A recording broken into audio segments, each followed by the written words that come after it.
მე ვარ ნანა დიხამინჯია, კომპანიის Clear Signal Solutions თანადამფუძნებელი და ალტე უნივერსიტეტის პროფესორი. მათემატიკა მიყვარდა ბავშვობიდან, ძალიან მარტივი იყო ჩემთვის მათემატიკა და რაღაცნაირად ადრეული ასაკიდან მეგონა, რომ მათემატიკას გავყვებოდი. ჭკვიანი ბავშვის იმიჯი მქონდა და არ მფიქრია, რომ ეხლა ჩემი სქესის გამო ვიღაცაზე ნაკლები შეიძლება მცოდნოდა რომელიმე სფეროში. რამდენიმე პროგრამა მაქვს, სადაც ზუსტად უფრო სპასელი გოგოები იღებენ მონაწილეობას, სადაც მე მათ ვასწავლი ამ ტექნოლოგიებს და ვცდილობ რომ გავუღვივო ინჟინერიის სიყვარული, დაპროგრამების, რობოტიკსის და ისინი ხშირად მეუბნებიან, რომ აი ამ სტერეოტიპებს ან სანათესაოში აწყდებიან, ან სამეზობლოში, ან თუნდაც მასწავლებლისგან და როდესაც ოჯახის მხარდაჭერა არ არის მაღალი, ამ დროს ძალიან მოქმედებს ეს მოზარდზე. ამიტომ აი ეს არის მნიშვნელოვანი, რომ ბავშვობიდან ჩვენ გოგოებს არ ჩავუნერგოთ, რომ პროფესიას აქვს სქესი. 2012-ში, როდესაც მისურიში წავედით, ჩვენ ოჯახით წავედით, სკოლას აი ამ საშუალო სკოლას არ ქონდა რობოტიკსის კლუბი და ჩემი შვილი იყო ძალიან დაინტერესებული ამ რობოტიკსით. ერთ-ერთმა ამერიკელმა მშობელმა მითხრა, რომ შენ ხომ იცი ეს სფერო და მოდი შენ თვითონ გააკეთე. გამოჩნდა, რომ ამ პროგრამების უმეტესობა არა სახელმწიფო დაფინანსებით, არამედ მშობლების, სტუდენტების, პენსიაზე გასული პროფესორების მიერ ხორციელდება. და მივხვდი, რომ მეც შემიძლია იგივე გავაკეთო, ესე გავხდი რობოტიკსის მწვრთნელი და შემდეგ ძალიან ბევრ რაღაცაში ჩავერთე. ამან მომცა რაღაცნაირად ბიძგი. და მოდი გარდა იმისა, რომ უნივერსიტეტს დავეხმარები საინჟინრო პროგრამების განვითარებაში, მოდი ბავშვებისთვისაც რაღაცებს დავიწყებ. მე აქტიურად თანამშრომლობდი სახელმწიფო ორგანიზაციებთან, სამინისტროსთანაც განათლების სამინისტროსთანაც მითანამშრომლია, აქტიურად თანამშრომლობდი ტექნოლოგიების სააგენტოსთან, მაგრამ შარშან, როდესაც აი ესეთი უცნაური კანონი მიიღეს, რომელიც პირდაპირ რუსული ხელწერა იყო და ზუსტად იმეორებდა იმას, რაც რუსეთში მოხდა, შარშან მივხვდი, რომ ძალიან დიდი საფრთხის წინაშე ვდგავართ და ეს აქტივიზმი შარშან დაიწყო ჩემი, თორე არასდროს მე არანაირ პოლიტიკურ პროცესებში ჩართულობაზე არ მფიქრია. შეუძლებელია ამის ყურება გარედან.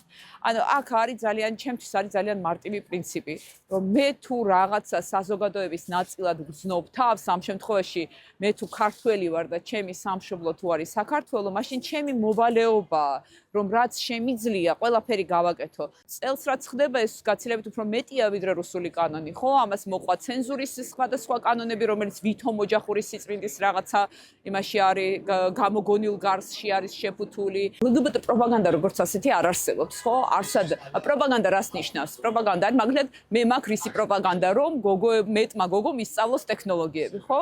ამითი ვარ დაკავებული 7 წელია, სულ ამას ვაკეთებ, რომ მეტმა გოგომ უფრო ადრე ამერიკაში დავიწყო, რომ საქართველოში უკვე 7 წელია, რომ ამას ვცდილობ.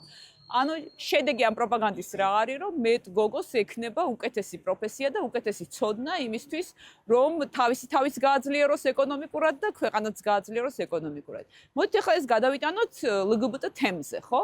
ანუ როგორ შეიძლება რომ ვინმე მოუწოდებს ვინმეს რომ გეი გახდეს, აი სადმე გაგიგიათ ამის თანამოწოდება. მე არასდროს არ გამიგია, არც ამერიკაში არ გამიგია, მათ შორის. ახლა ეს ძალიან სასაცილო შეხვედრა იყო მდინარაძესთან, რომელმაც სულ ჯაშუში და აგენტი მეძახა და პირდაპირ იმეორებს აი საბჭოთა 30-იანი წლების ტექსტებს, აი შეგვიძლია რომ ამოვიღოთ აი ამ დასკანერებული გაზეთებიდან და შევხედოთ როგორ ტექსტებს იყენებდნენ, ზუსტად ამას იმეორებს.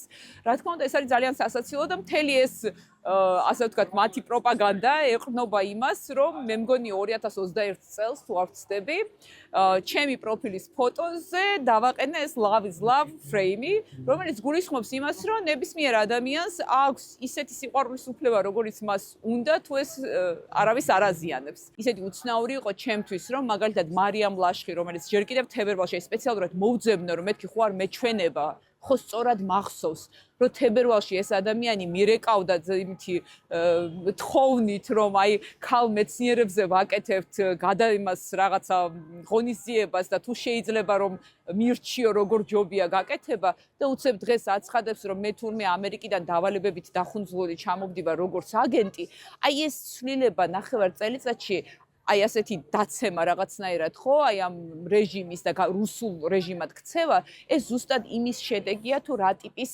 მედიები როგორ პროპაგანდას ავრცელებენ ქვეყანაში. რაში გვჭირდება ევროინტეგრაცია და ევროკავშირი, პირდაპირ მთავრობის გვერდებზე შეგიძლიათ ნახოთ 2022 წლამდე.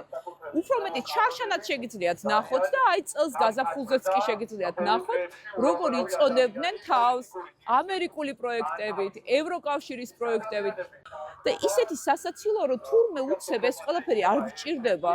თურმე ჩვენ საკმარისი ფული გვაქვს რაიმეს გასაკეთებლად, თურმე აი ამ ორგანიზაციების დახმარების გარეშე ჩვენ შეგვიძლია განვითარება, რაც ასეთი ისტორია არ არსებობს. ეს ყველაფერი არ გაჩერდება, უბრალოდ უნდა გავუცლოთ. შეიძლება აი ხო უცებ არა, მაგრამ აი შეიძლება 1-2 თვე როგორმე უნდა გავუძლოთ და რა თქმა უნდა გავიმარჯვებთ. ანუ არ შეიძლება რომ არ გვჯეროდეს, არ შეიძლება იმის არ გვჯეროდეს, რომ ჩვენ ამ ქვეყანას რუსეთისგან ამ ეტაპზე გადავარჩენთ და მე მოგვიწევს ბევრი შრომა.